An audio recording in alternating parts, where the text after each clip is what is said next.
President Trump's planned tariffs that are expected to have a huge impact on our local economy. Tariffs are essentially a tax that is paid by importers, and the cost is typically passed along to the consumer by raising the price on the products. Well, by February 1st, the president plans to impose a 25% tariff on all goods imported from Canada and Mexico. This includes items such as oil, paper products, and agricultural goods like avocados. There will also be a 10% tariff on goods imported from China, which includes things like textiles and electronics. Detroit's big three automakers are also going to feel the impact for imported car parts from those three nations. Tonight, 7 News Detroit's Brett Cast is talking to experts on both sides of the border about the unique impact Metro Detroit could see as a major border town. Well, traffic has been nonstop here on the Ambassador Bridge. It's the busiest international border crossing in all of North America, with roughly $323 million worth of product crossing every single day. And now the cost of much of that could be rising dramatically. But if you don't make your product in America, which is your prerogative, then very simply you will have to pay a tariff.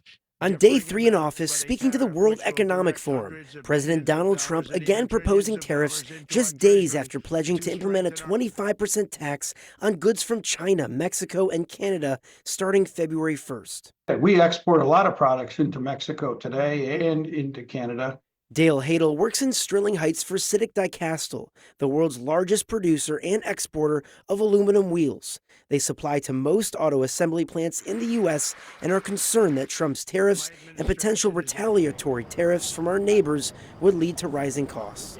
We have to raise prices because of tariffs to our customers, which is the OEM manufacturers. Then they have to, in turn, pass that on in the price of the vehicles. I spoke to 2 industry experts, one from Michigan, the other from Canada.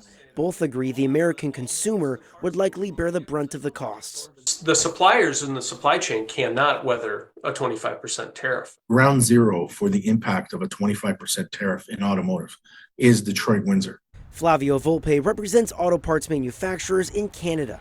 He says 30 to 40% of the parts used at Michigan auto plants come from Canada, and parts can often cross the Detroit River 7 times before final assembly. A tax on every crossing means exponential costs. All of these companies getting hit with a tariff as it crosses the border means all of them will be operating at a loss. And how long can you do that? While the goal of the tariffs is to encourage more U.S. manufacturing, both experts say the auto supply chain has relied on this open border trade for decades. It's hard to divorce ourselves from that supply chain. It's nearly impossible in the near term. We're married, and we don't want to leave that marriage.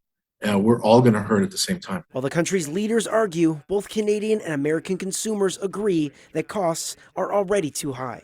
Things is getting a bit expensive. I see gas starting to work its way up and everything. The cost of living as it currently is, that obviously is a concern. In Detroit, I'm Brett Cast, 7 News Detroit. All right, Brett, thanks for clearing a lot of that up.